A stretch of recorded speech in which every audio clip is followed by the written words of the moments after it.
Classic Science Chapter 13 Fun with Magnets hi karon soi fi anga chuan exercise top o atopa chapter topa exercise ti tu number 1 le 2 kha a answer karon da bok don ani chumi chu in lo copy don ani he video chunga vek hian oma kan zir tur kha fun with magnets ania tlang pui kan soi zor zorang how magnets were discovered engtin nge magnet te kha an hmu chua an soi dan chuan natural magnet hi magnet chi hi oma natural magnet le artificial magnet natural magnet chu quarrel nge magnet omsa ti na ni maya artificial chu siam chop magnet siam chop ti na ni man lai hian magnet sa beram veng tu hi oma chumi chuan beram veng thina chuan atiang mora hian beram ven na tiang mora khan thir hi da chuan ni khat chu khatia a ven na khan lung pakhata na tiang kha abei ta tlat mai ri chuan ain hip ta tlat maya khang vela tanga khatia thir hip thei kan tiang khatiang mu chuak kha ni in an soi ani chuan khati khan natural magnet kha a omta a chuan hunakal zela artificial magnet chop kha a om vele ta ni magnet siam chop te chuan size shape sang pian phung sang an neya chung te chu bar magnet kan tiang chu atlon top ang chi kha an ni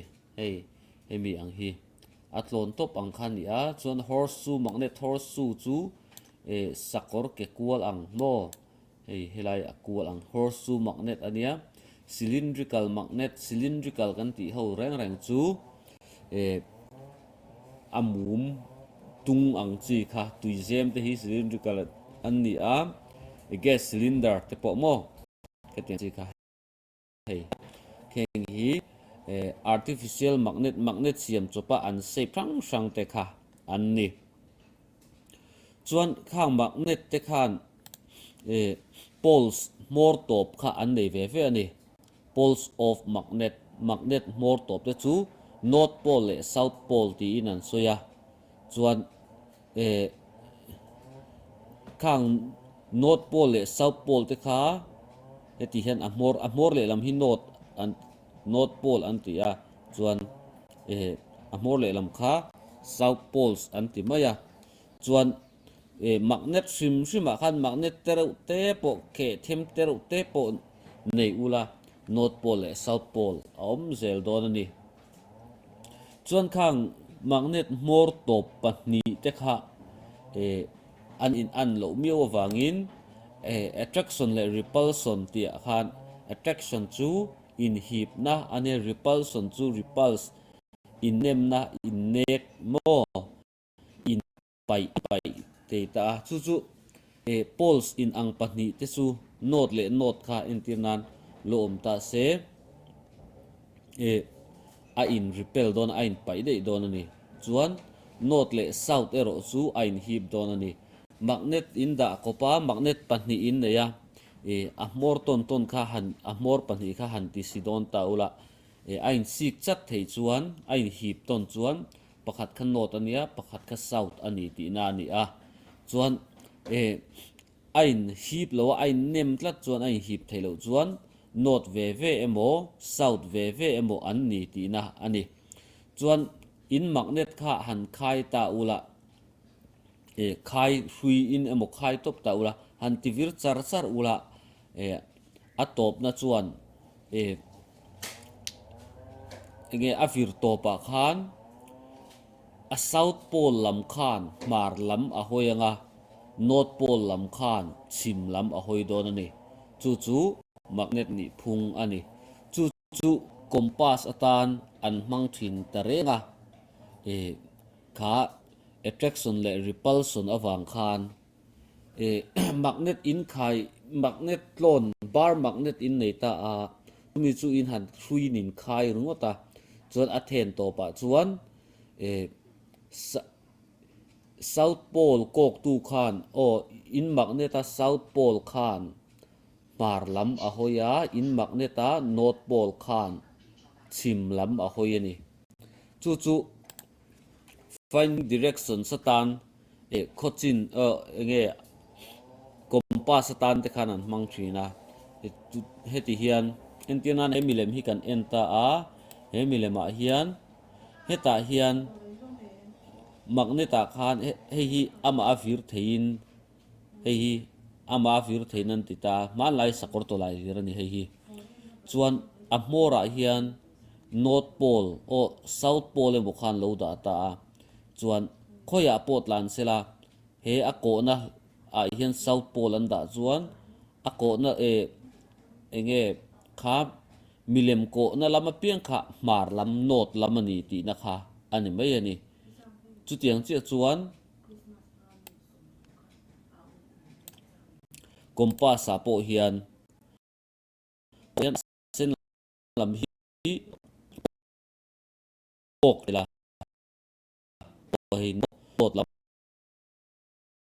kha pol ta pol lam om ti na ni North Pole South kha wangin kha direction triat nan khan an mang thin ta ni magnetic and non-magnetic materials ti ani a magnetic materials ti chu magnetina a hip thei ho kha ti nan ni maya non-magnetic materials chu magnetina a hip thei lo ho kha ani heta hian example of magnetic materials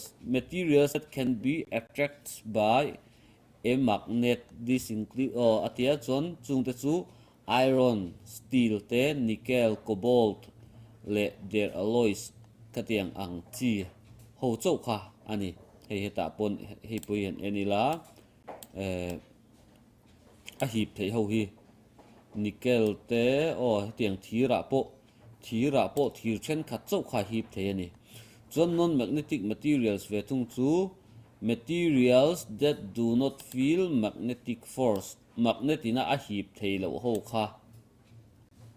non magnetic materials su an ni vele maya chung te chu paper te glass te plastic te rubber te wood thing kan ti te mo khatiang khan thil zu sang sang ni pe magnetina a hip thei lo ho kha non magnetic materials su an ni vele mai ti na ni chuan kha a soi fi ana chuan kan du to kanga sai hei hi kan in le khabua khan pencilin in lo ziak lut hal don ani chuan in lo thiam hal don ne artificial magnets are made in different shapes such as artificial magnet chu shape sang sang nan siama chung te chu bar te horseshoe te cylindrical te khan khatiang shape khan an siam ani tin number 2 a chuan materials which are attracted towards a magnet are called material which are attracted towards a magnet engthil emo magnetina a hip thei ho kha again ni magnetic material mom paper is not a magnetic material. In olden days, sailors used to find direction by suspending a piece of man lai chuan long khal tu te chuan nge an om na lai khoi lai nge chim zong in kal nge mar zong kal an hriat theinan to find the direction atan khan magnet kha an mangani a magnet always has two poles magnet khan poles pahni ania north pole le south pole ane ni magnet hian three amote khain lo ti hei chin si ol tur north pole le south pole chaw nei ti hriat tur ani chuan next a khan state whether the following statements are true or false true nge false ti kha hei kan til hal don bok ani number 1 cylindrical magnet has only one pole cylindrical magnet chuan pole khat chaw nei atia cylindrical magnet chu hetiang hin ta pole pahnih tho an neya mo cylindrical magnet hian pole pahnih north le south tho kha an nei ani eng magnet point soi tong khan cylindrical ani emo bar magnet ani emo horseshoe magnet po ni sela pole pahnih kha an nei ni artificial magnets were discovered in Greece artificial magnet te chu Greece a mu chu ani ti hi natural magnet zok kha Greece a mu chu ani artificial magnet hi chu mu chu na mun soi omlem lo mo chuwang chuan hei hi false bok adik lo bok ani similar poles of a magnet repel each other magnet poles in ang te kha an repel anin pai adikem similar poles su anin pai mo similar poles su anin pai ya enge unlike ho kha ain ang lo ho kha anin attract ani chuwang chuan he statement hi adikani maximum iron filling stick in the middle of a bar magnet when it is wrapped near them ti hi false ani boka bar magnet always points toward north and south direction kha true north le south direction kha bar magnet khan a hoi shim compass can be used to find east to west direction at any place east le west north le south direction kan hriat thei chuan east le west kha khatatang khan all sam tak khat kan zong the chuwang chuan true ani rubber is a magnetic material rubber kha magnetic material ani hei hi rubber kha magnetic material ani lo chu false ti na ni